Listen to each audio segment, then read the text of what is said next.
Senhor meu Deus e meu Pai, Deus poderoso, maravilhoso, misericordioso. Pai, estamos aqui, Pai, nesta tarde de segunda-feira, dia 6 de dezembro de 2021, para louvar, engrandecer e bendizer o Teu nome, ser grato a Ti, Pai, por mais essa oportunidade. Oportunidade essa, Pai, de nos fundamentar na Tua Palavra, de aprender mais de Ti, que é manso e humilde de coração, de nos fundamentar na verdade, porque a Tua Palavra é a verdade. Pai, que cada palavra aqui ministrada, não por esse servo que é falho, mas pelo Teu Espírito Santo, venha adentrar os nossos corações, venha nos transformar, nos fortificar, nos vivificar na Tua Palavra, que é a verdade. Para que nós possamos, Pai, não viver enganados, não perecer por falta de conhecimento, mas ser forte e corajoso na Tua Palavra e através do Teu Espírito. É isso que eu te peço, Pai, e te agradeço. Nos dê, Pai, um estudo abençoado debaixo da Tua presença. Em nome de Jesus. Amém. Amém. E amém.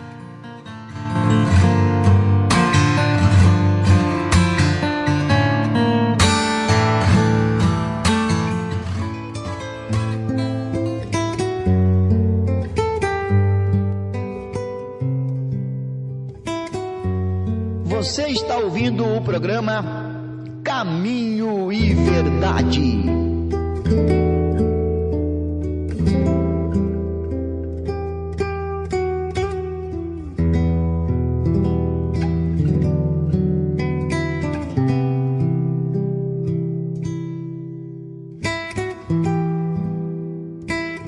Pois bem, irmãos, estamos de volta. Vamos iniciar o nosso estudo de hoje, para a glória de nosso Senhor Jesus Cristo. E sem mais delongas, eu quero convidar os irmãos a abrirem as vossas Bíblias, hoje iniciando mais um capítulo do Evangelho de Jesus, conforme Mateus. Então abra a vossa Bíblia aí, Evangelho de Jesus, conforme Mateus, capítulo 9. E hoje nós estaremos lendo dos versículos 1 ao 8, se assim Deus permitir. Evangelho de Jesus, conforme Mateus, capítulo 9, versículo 1 ao 8. Como eu gosto sempre de dizer aos irmãos, a versão que eu estou utilizando hoje é a versão King James 1611. Você pode estar utilizando aí outra tradução da Bíblia, mas o interessante é que a palavra de Deus ela é viva e independente do tradutor, o texto ele é vivo e eficaz e ele é verdadeiro. Aqui pode ter alguma diferença de palavras, mas o importante é que o contexto e o texto ele tem um significado único para a glória do nome de Deus. Amém? Mais uma vez, Evangelho de Jesus conforme Mateus, capítulo 9, versículos do 1 a 8. Amém? Então, na minha versão vai dizer assim, irmãos. E entrando Jesus num barco, atravessou o mar e foi para a sua cidade. E eis que lhe trouxeram um paralítico deitado em sua maca. Observando-lhes a fé, disse Jesus ao paralítico: Tende bom ânimo, filho, os teus pecados estão perdoados. Diante disso, alguns escribas diziam consigo mesmo: Este homem blasfema. Mas Jesus, conhecendo-lhes os pensamentos, questiona: Por que cogitai o mal em vossos corações? Pois o que é mais fácil dizer: Os teus pecados estão perdoados, ou levanta-te e anda? Entretanto, para que saibais que o Filho do Homem tem na terra autoridade para perdoar pecados, disse então ao paralítico: Levanta-te, toma a tua maca e vai para a tua casa. Levantando-se, o homem partiu para sua casa. Ao ver isso, a multidão se encheu de temor e glorificava a Deus, pois dera aos homens tamanha autoridade. Amém, meus irmãos. Mais um capítulo para a glória de Deus. Capítulo bastante conhecido, né? Textos bastante conhecidos que nós temos visto aqui. E hoje nós vamos ver esse texto aqui do paralítico e dos escribas e fariseus que questionam, né, o poder do nosso Deus, nosso Jesus. Várias vezes nós temos visto que no Evangelho de Mateus não há nada que apareça por acaso. É o Evangelho que é escrito com foco para os judeus, como nós vimos, planejado e desenhado cuidadosamente para que os judeus percebessem que Jesus, ele é o Filho de Deus, ele é o Cristo, ele é o Messias esperado pelos judeus. Isso o apóstolo Mateus ele tentou deixar claro em toda a sua narrativa. Claro que inspirado pelo Espírito Santo, mas da maneira que falava, do modo que escrevia, com os contextos que ele colocava, com as ligações que o povo judeu fazia com o Velho Testamento, ele sempre colocava. E nesse capítulo 9 nós vamos poder comprovar outro exemplo desse cuidado que ele teve em planejar e escrever esse texto. Porque nele nós vamos começar a ver os primeiros sinais que Jesus ele começou a sofrer as tormentas que vem sendo preparado desde os primórdios. Vem vindo ali no horizonte aquelas tormentas que ele iria sofrer. Aqui Jesus começa a sofrer a oposição. Aparecem os primeiros indícios, irmãos, das acusações que Jesus iria levar até a morte. Neste capítulo já começam as acusações contra Jesus. Por exemplo, nos versículos 1 ao 8 que nós vimos hoje, Jesus é acusado de blasfêmia.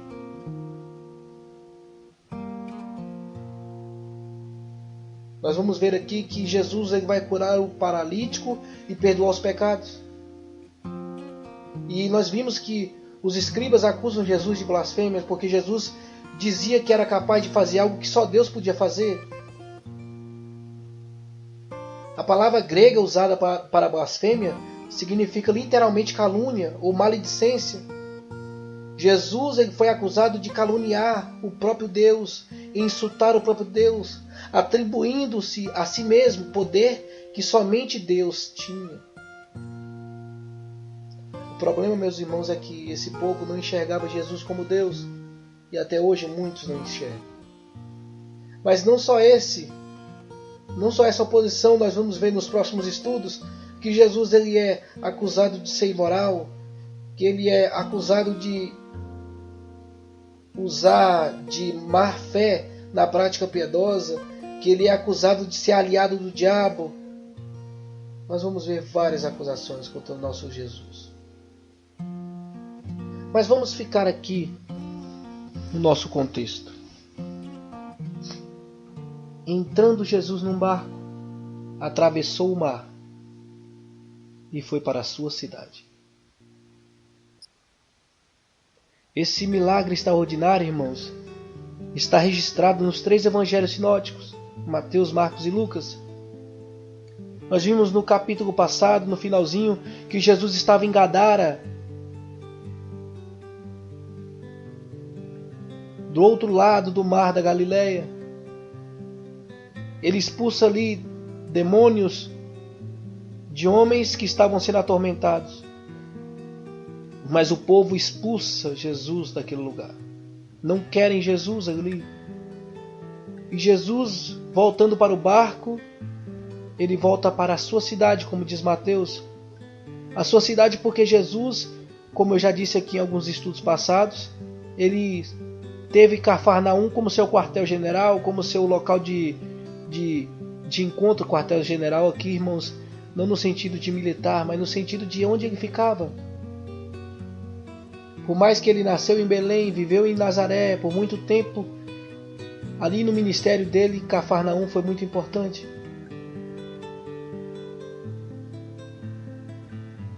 Ele está na sua casa, como diz Mateus, na sua cidade. E como sempre, irmãos, uma grande multidão sempre se amontoava para ouvi-lo.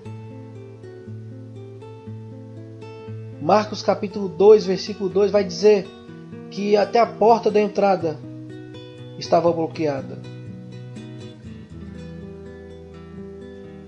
No meio de toda essa gente, irmãos, que ouviam seus ensinamentos, estavam também fariseus, mestres da lei, como diz Lucas capítulo 5, versículo 17.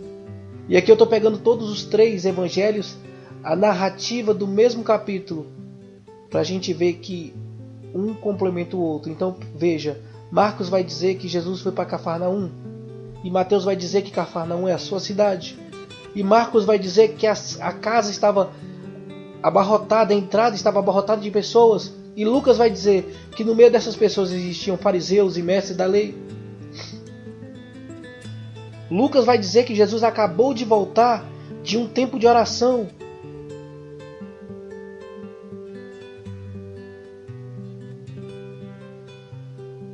E nesse momento 4 homens levam um paralítico a Jesus, como diz Marcos capítulo 2, versículo 3.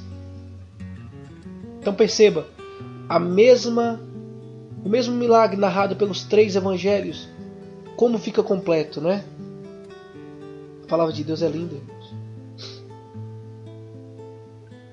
E eis que lhe trouxeram um paralítico, versículo 2 de Mateus capítulo 9, deitado em sua maca. E olha o que Jesus observa.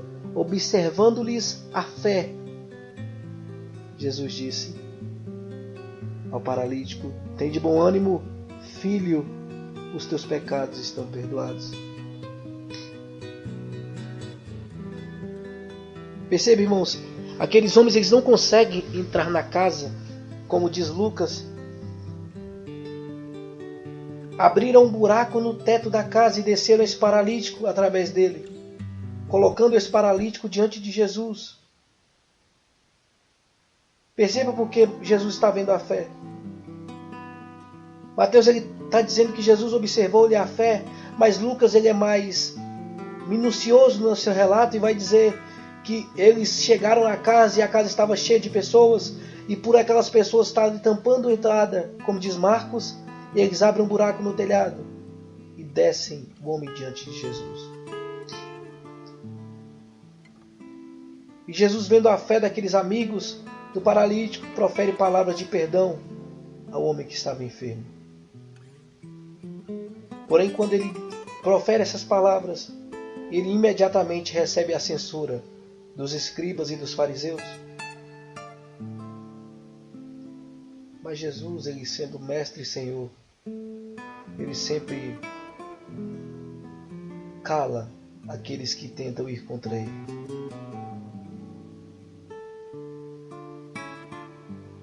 Cala, mostrando que ele tem poder tanto sobre os pecados, no âmbito de perdoar, quanto ao o poder que ele tem sobre as enfermidades, no âmbito de curar. Ele cura aquele homem e manda para casa.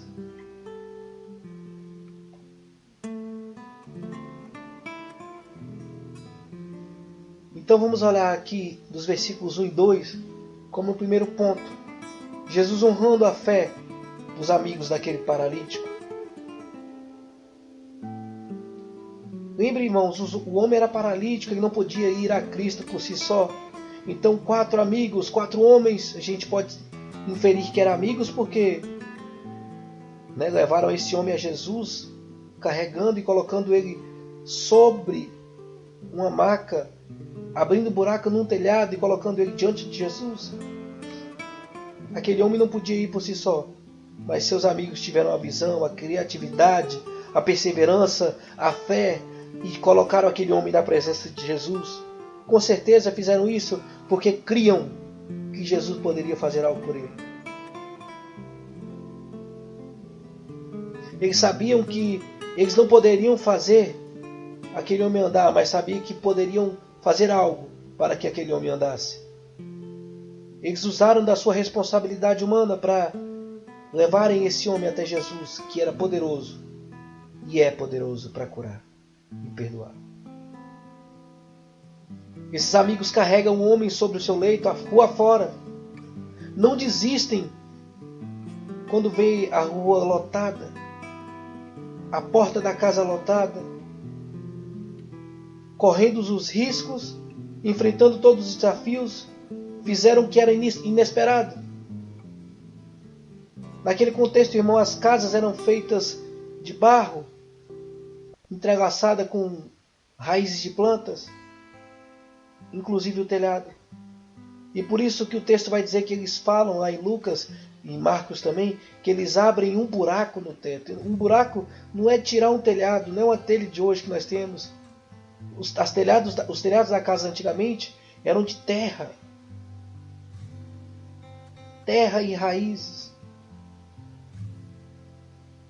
Abriram um telhado e introduziram, desceram um homem paralítico, enfermo, diante de Jesus.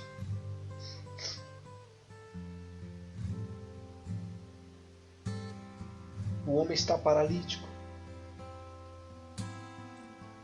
Mas o texto também vai dizer que esse homem também estava com peso maior do que o seu problema.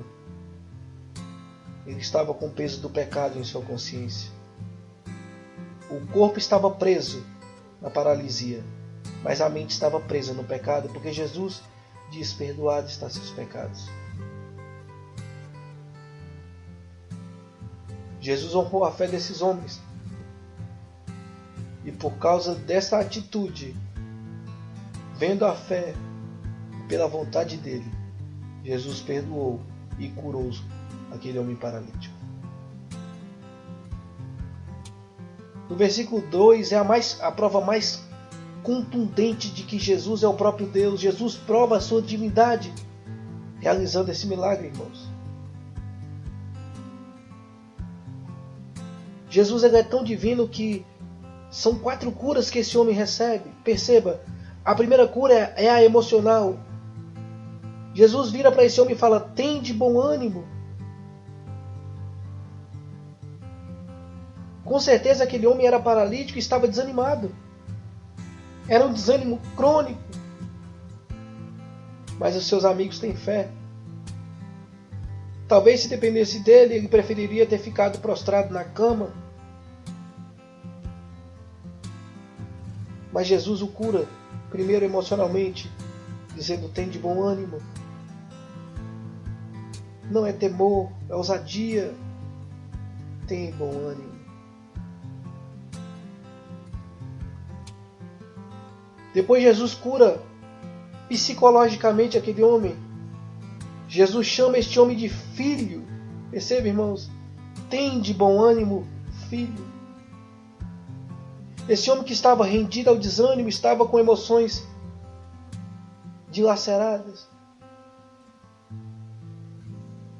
com um profundo senso de desvalorização pela humanidade, pelo meio social que vivia. O contexto na época era, irmãos, pessoas que eram deficientes, que tinham algum problema, que tinham alguma doença, eles eram à margem da sociedade, aquém da sociedade. Ele se sentia menor do que um ser humano. Ele se sentia um peso, com certeza, porque não podia viver nem em família. Jesus primeiro cura a emoção, mas também cura o trauma. Jesus levanta a autoestima e também cura o psicológico, chamando ele de filho. Mas não só o emocional quanto o psicológico, mas também Jesus o cura espiritualmente. Cura espiritualmente dizendo: estão perdoados os teus pecados. E aqui é um grande ponto, irmãos. Só Deus perdoa os pecados. Quando Jesus diz: perdoados estão os seus pecados, Ele está declarando que Ele é o próprio Deus. Está provando que não é blasfêmia,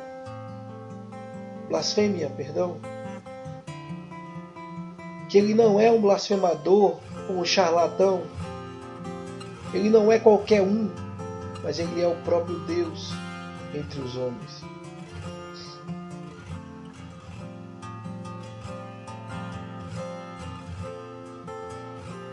Vários teólogos concordam em dizer que no mundo antigo existia uma crença, uma tradição que era generalizada de que toda doença era resultado imediato de um pecado. Lá em João capítulo 9, versículo 1 ao 3, nós vamos ver. Isaías 43, 25 vai falar também disso.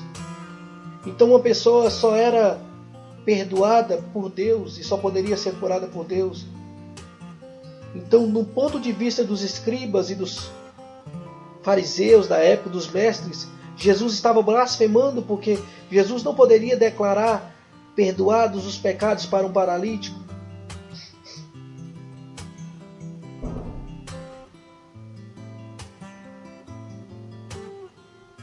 A única forma de Jesus mostrar que era verdadeiramente Deus era que aquele homem fosse curado, para que a tradição daqueles homens condenasse a própria consciência deles. Porque se eles criam que o homem estava preso num pecado e por isso estava doente, Jesus ele poderia tanto perdoar o pecado que ele seria curado.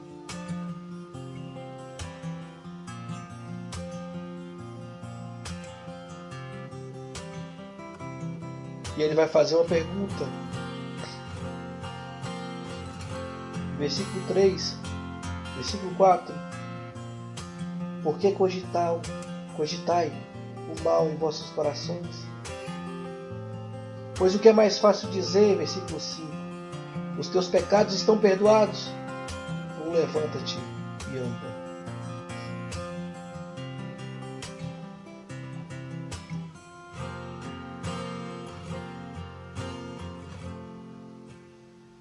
Então aquele povo cria que Jesus estava blasfemando, porque não poderia perdoar o pecado daquele homem. Porque se ele estava doente daquele jeito é porque ele estava pecando. E só poderia ficar bom quando Deus o perdoasse.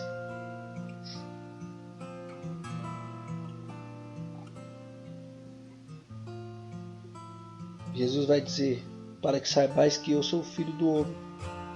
Que o Filho do Homem tem na terra autoridade para perdoar pecados, disse ao paralítico, levanta-te, toma a tua maca e vai para a tua casa.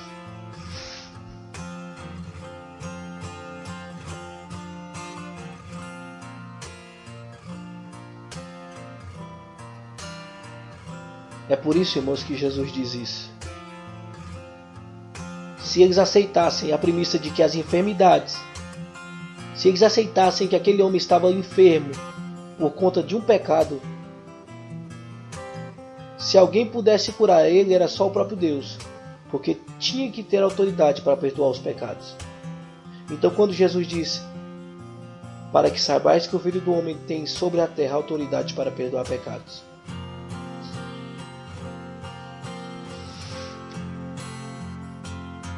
e isso é muito bom da gente ver, irmãos, porque somente em Lucas 7,48 e nesta passagem, Jesus é mostrado perdoando pecados.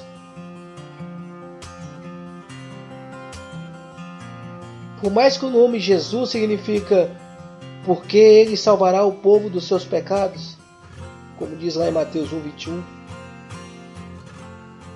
esse perdão ele viria do resultado da sua morte expiatória e não de um ministério de absolvição de pecados em vida. Então a morte, pelas suas pisaduras nós fomos sarados, né? Como diz Isaías, o castigo que nos traz a paz estava sobre ele.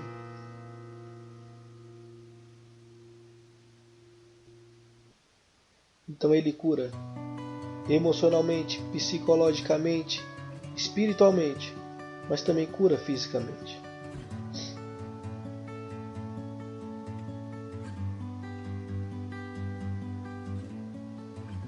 Chega a hora da verdade, né, irmãos?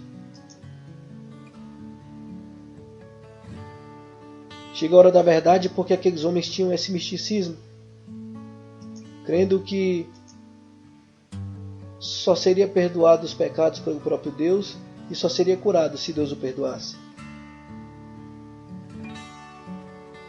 Chegou a hora da verdade porque Jesus agora comprova o seu poder divino de perdoar. Porque ele vira para o paralítico e ordena: levanta-te, toma tua cama, teu leito e volta para a tua casa. E o resultado, irmãos, como nós sabemos, ele é imediato.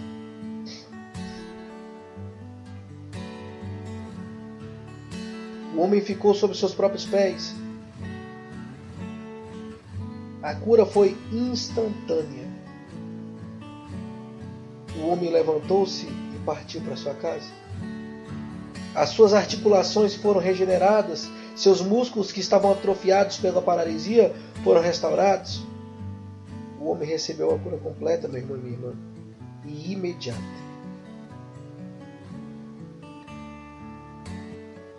O teólogo A.T.P. Robertson, ele escreve que a cura física do paralítico tornou-se o sinal visível para provar o poder messiânico de Jesus na terra. Perdoar pecados como Deus perdoa.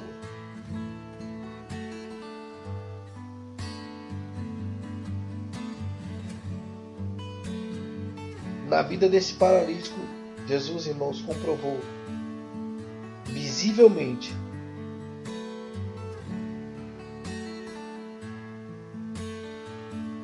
nas pernas daquele paralítico, com a cura dele, ele provou visivelmente que antes ele já tinha curado o coração daquele homem, porque pela tradição daquele povo ele estava em pecado e não poderia ser curado. Então, como Jesus já perdoou os pecados, ele mostra visivelmente que aquele homem estava perdoado de verdade, tanto que estava curado também.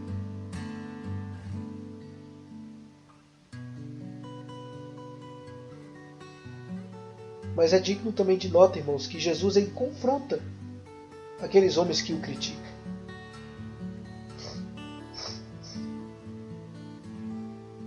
Os escribas, os mestres da lei, os fariseus, sempre como aqueles fiscais de plantão que ficam esperando uma brecha para a pessoa deslizar, eles estavam ali naquela casa, não para aprender com Jesus ou ser alimentado com os ensinamentos de Jesus, mas sim para tentar pegar Jesus um ponto falho. Como nós já sabemos, os fariseus, os saduceus, os escribas, eles tornaram-se os opositores principais de Jesus.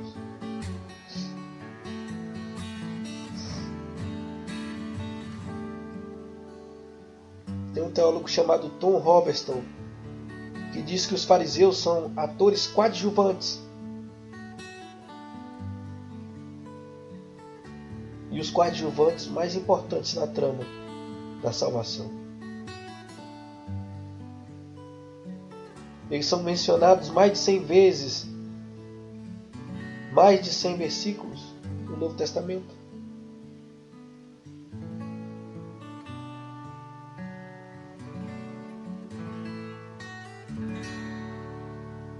Os principais inimigos de Jesus são aqueles que aparentemente são pessoas religiosas. São os fariseus.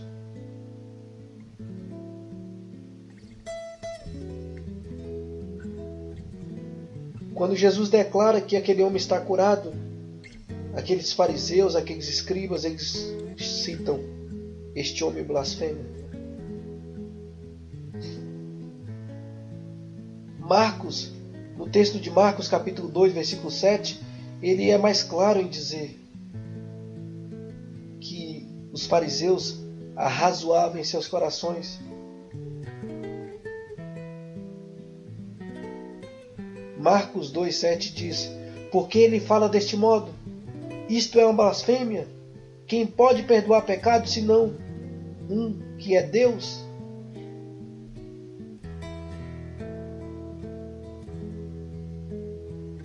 Mas, irmãos, por que esses homens pensam assim? De onde é que vem esses erros desses homens? Em primeiro lugar, irmãos, o conhecimento limitado da pessoa de Jesus. Perceba, Jesus já tinha visto a fé dos amigos que levaram um paralítico. Mas Jesus também agora conhece o pensamento daqueles homens que estavam criticando. Porque perceba, eles não abriam a boca para falar. Eles arrazoavam em seus corações.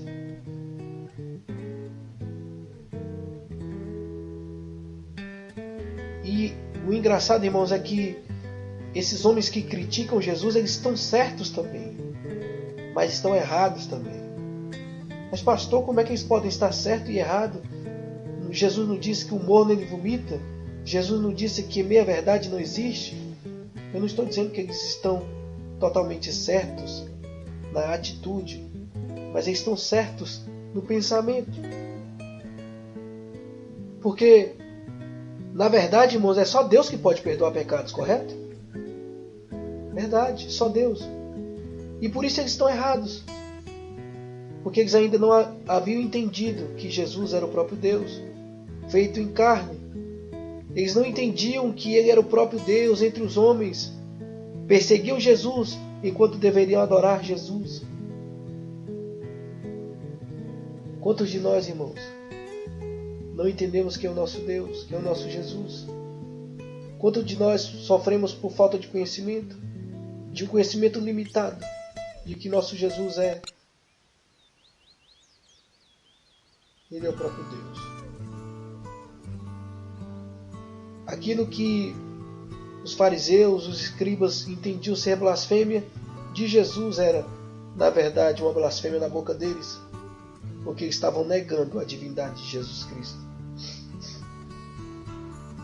a qual nós estamos aqui hoje pela misericórdia dele, pelo sacrifício imputado por ele em nossas vidas, uma justiça imputada porque nós não somos dignos.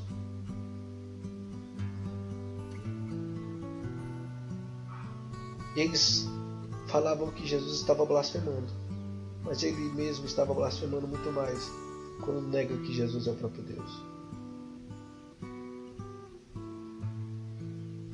Outro erro deles era de não conhecer o poder de Jesus. Eles tinham limitação quando Jesus falava algo, porque não conheciam o próprio Deus. Eles não reconheciam Jesus como Filho de Deus.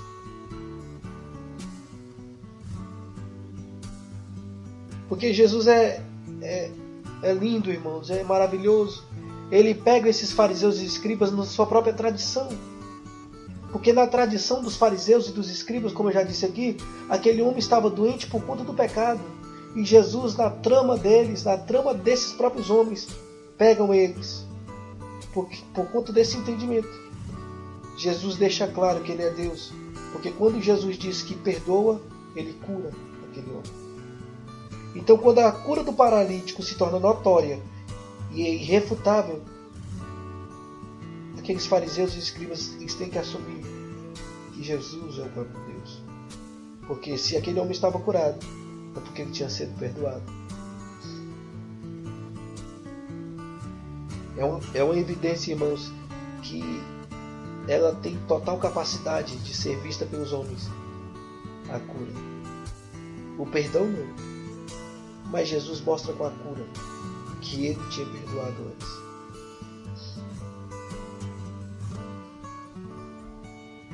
E claro que, como sempre, um milagre grandioso como este ele tem que produzir resultados. Porque Jesus ele não faz nada por acaso. Primeiro ponto, no versículo 6 e 7, aqueles críticos eles se calam. Porque quando ele manda o paralítico levantar, tomar a maca e ir para casa, o homem se levanta e parte para casa.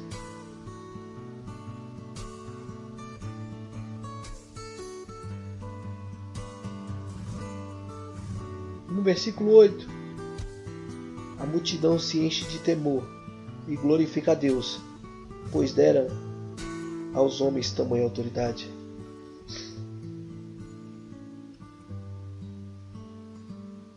Jesus Cristo ele promoveu a glória de Deus, a sua própria glória.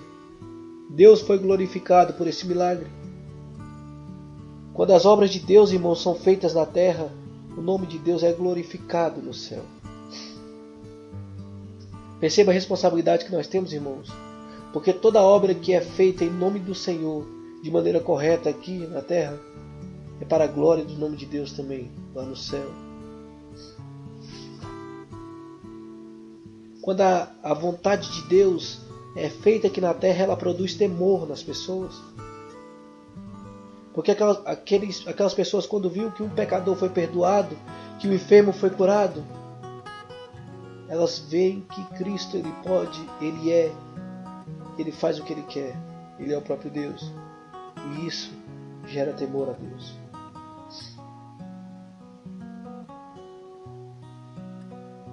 Gera alegria também.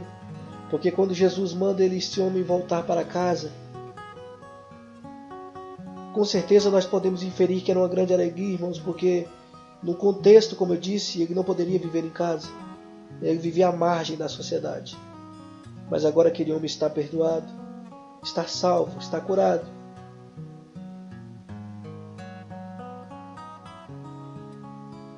Charles Haddon Spurgeon vai dizer que quando a restauração do homem chega pela graça, ela é mais comemorada em sua própria casa.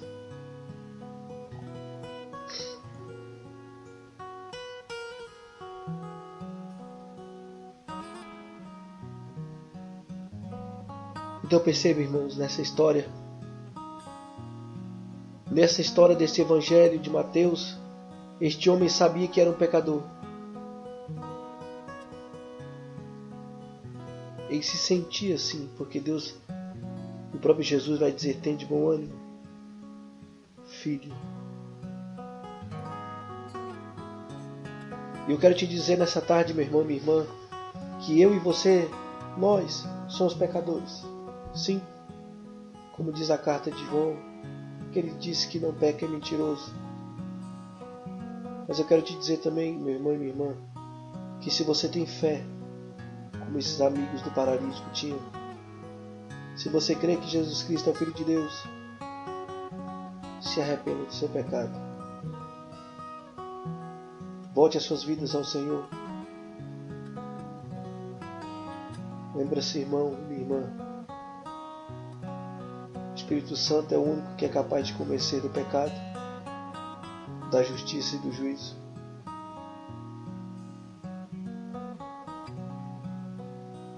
Perceba, nós somos pecadores como esse paralítico. Nós podemos estar desanimados como esse paralítico. Mas se Jesus chegar na minha e na tua vida, e se for da vontade dele, se for da vontade do querer dele, ele muda a situação. Mas não só porque ele cura, mas principalmente porque ele perdoa. Eu quero que você perceba isso, irmãos. O maior milagre é: os teus pecados estão perdoados aqui nesse texto.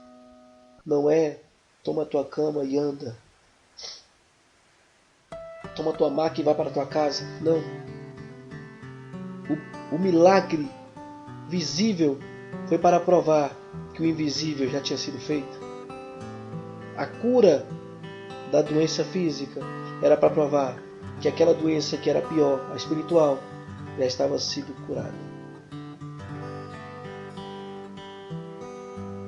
Que eu e você, irmãos, estejamos focados não no que mata o corpo, mas no que mata a nossa alma. Que nós possamos estar focados, irmãos, em dar glória a Deus através das nossas vidas, mesmo sem entender, mesmo que estejamos passando por dificuldades ou provações ou doenças, mas que tudo isso seja para a glória do nome de Deus, como diz Paulo, porque a graça dele nos basta. A graça dele nos basta. Amém, irmãos? Então vamos orar, agradecer a Deus por esse estudo. Vamos orar.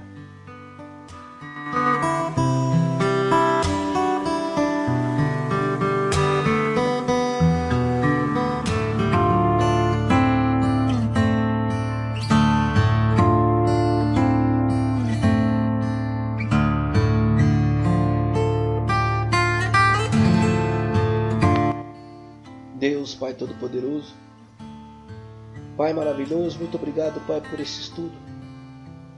Deus, obrigado por mais essa oportunidade, Pai, de falar em Teu nome, de glorificar o Teu nome através da Tua palavra, de aprendermos mais de Ti, Pai. Pai, obrigado por essa palavra maravilhosa. Perdoe-nos, Pai, pelas nossas transgressões, rebeliões, pecados, por omissões, pensamentos, por tudo, Pai, porque somos pecadores e falhos. Mas obrigado, Pai, pela Tua graça, que é este favor imerecido. Obrigado, Pai, por nos prover, por nos dar saúde, por nos preservar vivo. Mas, Pai, que tudo isso seja para a glória do Teu nome. Que a minha vida e a vida do meu irmão que está aí do outro lado venha ser palco da Tua glória. E que nossa, Pai, as atitudes venham ser reflexos de Jesus Cristo. É isso que eu te peço, Pai. Te agradeço no nome de Jesus. Amém e amém.